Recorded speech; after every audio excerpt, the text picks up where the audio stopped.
Ants might be tiny, but they play a huge part in keeping plants healthy and ecosystems balanced.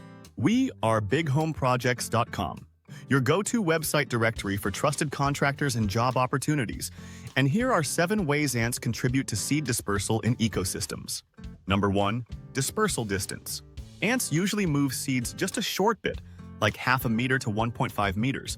But even that small move helps seedlings avoid crowding their parent plants, which means more seeds survive to grow. Sometimes ants will carry seeds even farther if there's food nearby. Number 2. Protection from predation. By hauling seeds underground or into hidden spots, ants shield them from hungry animals, so more seeds escape being eaten and get a chance to sprout. This makes a big difference in areas with lots of seed-eating critters. Number 3. Nutrient-rich germination sites. Ants drop seeds in their waste piles full of organic matter, giving seeds a nutrient boost and better soil conditions that help them grow strong. These piles act like natural fertilizer for the seeds. Number 4. Directed dispersal.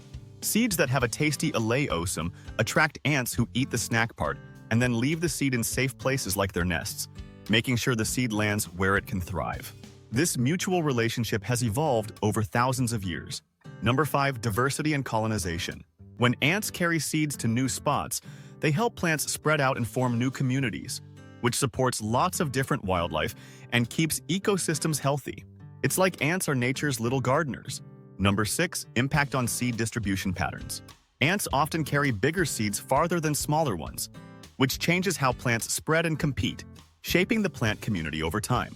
This uneven spread can influence which plants dominate an area. Number 7. Role in fragmented habitats. In patchy landscapes, ants link separate plant populations by moving seeds between them, boosting diversity and helping ecosystems bounce back from damage. Their activity is crucial where human development has broken up natural habitats. Want to dive deeper into how nature works for your garden or yard? Check out bighomeprojects.com for tips and pros who understand how to work with ecosystems, not against them.